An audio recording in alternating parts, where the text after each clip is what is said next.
Evander Holyfield, he said no, he don't want to fight. He has too much to lose and not enough to gain. I said, okay, so I walked off. I went back to training camp. I fight this guy from England named Clinton Woods. I beat him. And Holyfield fights John Ruiz. And John Ruiz beats Holyfield. And John Ruiz then says, I'll fight Roy Jones. Not the smartest thing to do, but he said, he'll do it. Well, my father called me. I had other promoters call me. I had all kinds of people in the world call me and tell me, don't fight John Ruiz. I'm like, why? They said because he's a heavyweight and you could really get injured fighting a heavyweight because you're too small. Well, but what God put in me, if you tell me I can't do something, that's probably what I'm going to do. So, the more people that called me and told me not to fight John Ruiz, they really was having a reverse effect because that made me really want to go kick John Ruiz behind because they said I can't do it. So when I went and fought him, it was a fun night for me because right away people thought that he was so big and he was going to chase me around the ring. And as a matter of fact, he did. Mentally, he had the best show I've seen at a press conference. That was the first time I felt like I lost a press conference because he came just as a pimp. And he said he was going to chase me around like his little BI, you know? So I was like, all right, see. So the next day, came time to weigh in. He came on the stage. His coach was talking crazy. And my coach knocked his coach off the stage, knocked him out. Oh, turned everything around. So little BI, now it's no BI no more, you know? Now it's for real. So after that happened, I went to the back. I snuck around the back, went to the back of the dressing room where he was. And there was a whole lot of chaos going on. I said, don't worry about the chaos. Nobody's going to bother you because you belong to me tomorrow. And that kind of got him back in check because he had the advantage going in with his little dress up and acting like a pimp and all. First time somebody really got over me at a press conference. Anyway, I came back and beat him up pretty easily. And I became heavyweight champ of the world.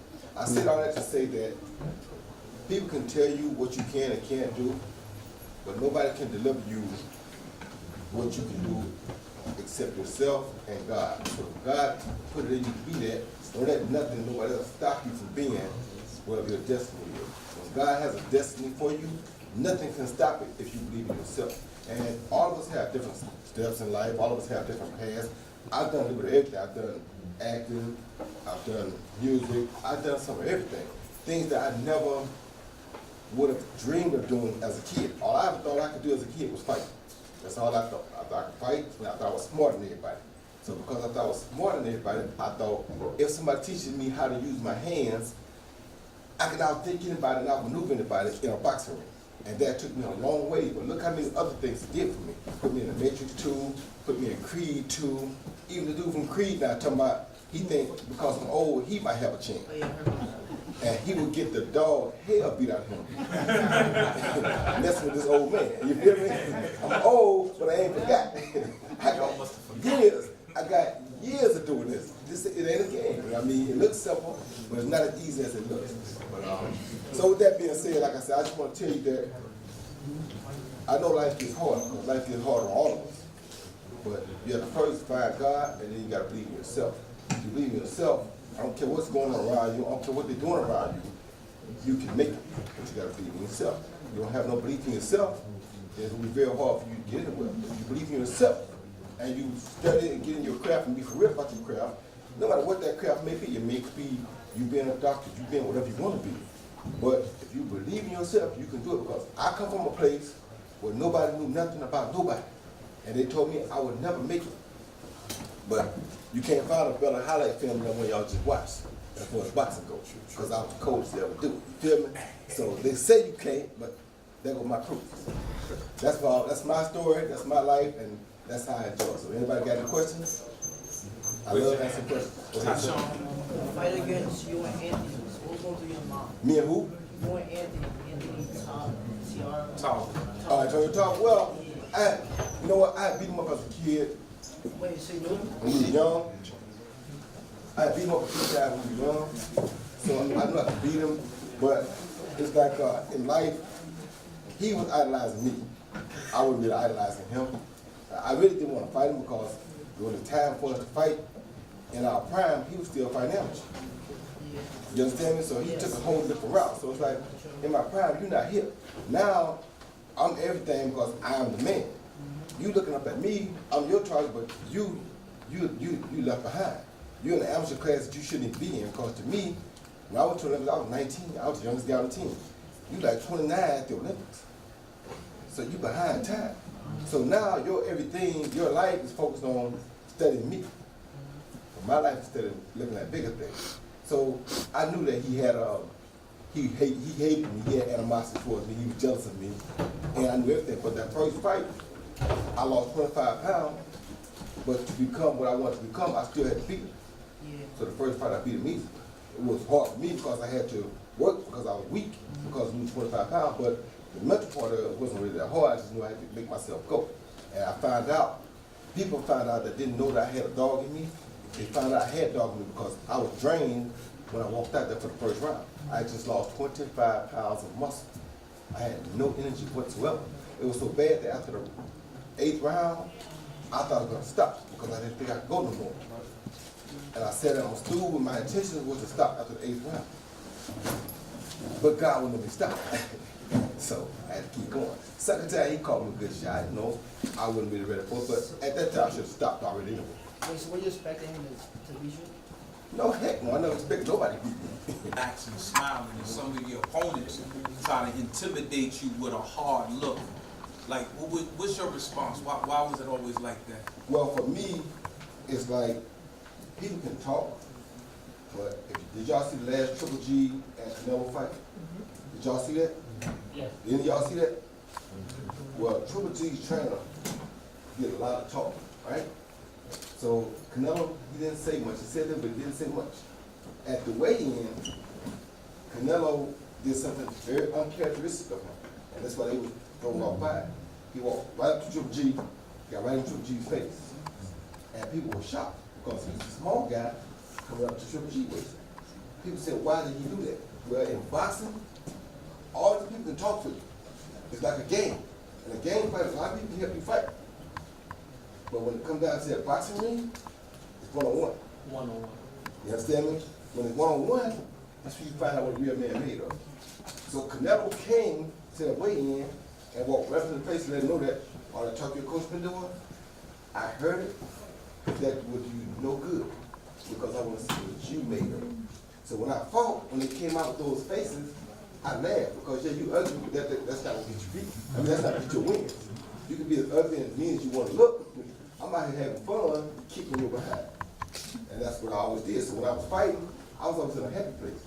Because my goal is to get you angry and intimidate you where you want to kill me. The more you want to kill me, the easier it is for me to beat you. Because you're going to telegraph everything coming at you. That was my strategy. That was Muhammad Ali's strategy, which is what I learned from Muhammad Ali. So I always tell people, even in relationships and everything else, the person in control is the calm person. So if you let her get you ticked off, you start talking too much, you're going to give her all the ups on you. If you shut up, let her talk, you'll win the battle. I'll take it. Yes, sir. Greetings, Champ. Thank you, sir. I just wanted to ask a question. It's more about conflict resolution, and as someone who is skilled and known for their handwork. I remember there was an incident where Fat Joe made a record, and he mentioned your name in it in a way that wasn't as flattering as most of us would have expected. Right. Knowing that you weren't able to use your hands in that situation, how did you resolve that with that weapon? Well, it wasn't the smartest way to resolve it, but I was a guy from the South, like I said. In the South, it was no real gang activity and stuff like that. So I was taught if you have a problem, you have to hit it head on. So when I came to New York to go speak to Joe about it, I knew Joe had guys around him. I knew Joe had guys around him with burners. Right. But my point was, I don't care about all those guys around him. I have to get to him. So I eased my way up in the show, and I hit him face to face. And when I hit him face to face, there's nothing you really can do now. So you can call them, but they shoot, they might hit you. Because I'm so close to you now. But now you gotta face me man to man. So I looked him eye to eye, I said, what's happening with the song? Because, and the only reason I really took offense to it is because we were friends. Right. Don't do that to your boy. Right. Now, if we weren't friends, say what you wanna say. I don't care. You don't like me, I don't really care. He care for you. Right. That's cool. But when we supposed to be boys, you can't really do that. So as a man, you gotta go hit that face to face, eye to eye. After I did that, he kind of understood where I was coming from. Because before that happened, he thought nothing of it. It's just rap. But you know, it's not rap when we're supposed to be boys. Now, we weren't boys, it's cool. But when we cool like that, you're supposed to man to man hit that head on. So I had to go hit that head on. Yeah, I took a crazy chance because, like I said, I know at least 50 of them. I know probably 49 of them had burnt. The problem with that was, when I mean something, I always taught that you mean it, you mean it. So Salvador Sanchez was, to me, one of the best offensive fighters ever. So I stole his offensive mindset. Wilfred Benitez, to me, was one of the best defensive fighters ever. So I stole his defensive mindset. Tommy Hearns was one of the best power punchers with the right hand ever. So I stole his power in my right hand. Marvin Hagler was one of the most consistent people ever. So I stole consistency from Marvin Hagler. Roberto Duran was one of the trickiest guys ever. So I stole trickery from Roberto Duran. Sugar Ray Leonard and Muhammad Ali were the two most fascinating guys where they did things that nobody else did. They were showmen. So I stole their showman, Sugar Ray's speed, Muhammad Ali's talking, and his natural footwork. And I created Roy Jones. Don't forget the chickens. Oh, of course, you got to know I stole something from the chicken. Yes, ma'am. A lot of times students, young people see celebrities and famous athletes as far beyond their reach or they're in another ozone. But I'd like to ask if you could tell some of our young men, our students here, what are some of the challenges that you overcame in your youth that might be relatable to them? Sometimes they can't see beyond their circumstances, but we have high hopes, expectations, and dreams for them.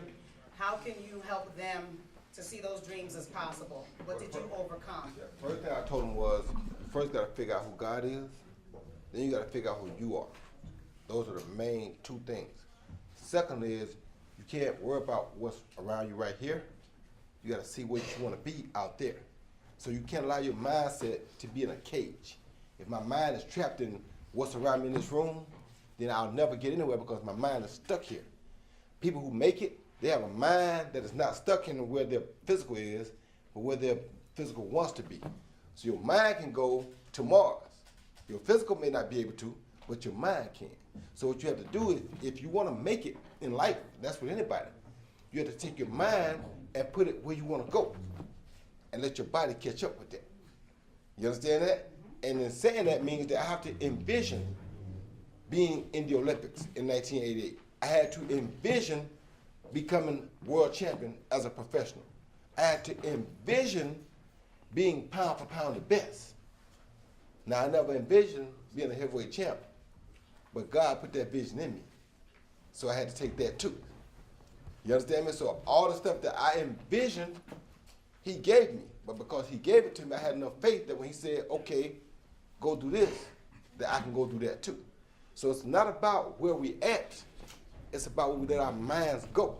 If we don't believe we can succeed, then we can't succeed. If we get caught up into what's going on with us every day, then that's where we're gonna be stuck at. All you guys have parents, and if you know your parents, or if you know your uncle, if you know anybody that's older in your family, they can tell you where 90% of the guys that hung at when they were coming up, that are still in that same place hanging there now, because they don't change.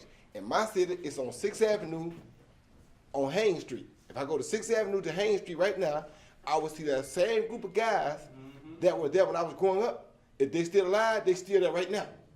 And they're not going nowhere. That crowd is not going nowhere. So any kid that graduated from my school or any school in that area and start hanging with that crew, that's where they're gonna be at. No matter what I do in life, that's where they're gonna be.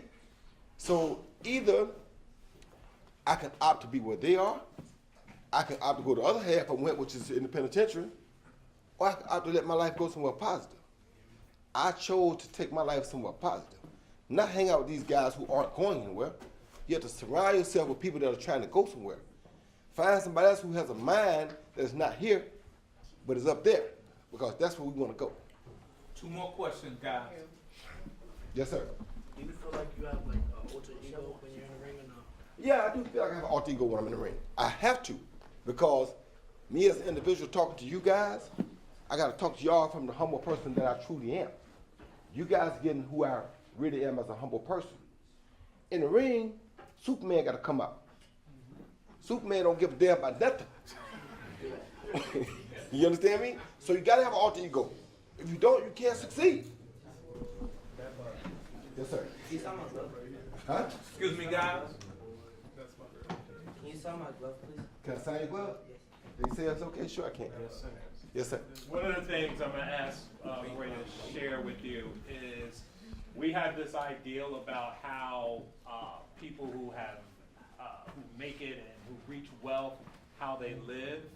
One of the things I love is about how you live on this farm and how you got this fish pond and all the simple things in life. Can you just share with some of our students about the simplicity that comes with your lifestyle in spite of your wealth and notoriety? If you as a kid, when you're young, while your mind is going there, you still have to remember who you are. And who I was as a kid is like he just said, I love the chickens because I used to watch the chickens and watch how they live, watch how they do things. Because they're going to naturally do things, they naturally get in fights, they naturally develop pecking orders. And I used to watch them because I want to learn from them. But I knew that once I got to be a grown-up, an adult, I still want the things that I wanted as a kid. I still love horses, I still love animals, I still love fishing. Those are the things that I just want to magnify, the things that I enjoyed as a kid. That would make sure that Roy Jones always stays who Roy Jones is. So if Roy Jones is living like Roy Jones wanted to live then, just magnify it a little bit, Roy Jones always stays Roy Jones. If Roy Jones moves to Las Vegas or moves somewhere else and drove all the fancy cars and did all the fancy, that's not who Roy Jones is. Now Roy Jones can play that and try to act like that's who Roy Jones is, but that's not who Roy Jones really is. So now you put me in that element and I'm gonna fish out of water because that's not my element. I wanna wake up every morning and hear a chicken crow. I want to go out to eat and throw my stuff in my own pond and catch fish. I want to be able to go catch my own fish and come cook them if I want to. That's how I grew up. So that's who I am. And that's what I stick to. Because as long as I stick to being who I am, I never have to worry about changing to somebody else. Only other thing about me, like he said, is I also had to know who the alter ego was and when it was time for the alter ego and when it's time not to be that person. Time to be that person is under those lights. When the lights turn off, that person got to disappear. Because that's not who I am in everyday life. But how I live now, the simple life I live, have my animals, have my kids be able to ride the four-wheelers around the yard, that's what I do. Because that's what I love. That's true happiness on earth to me. Appreciate that.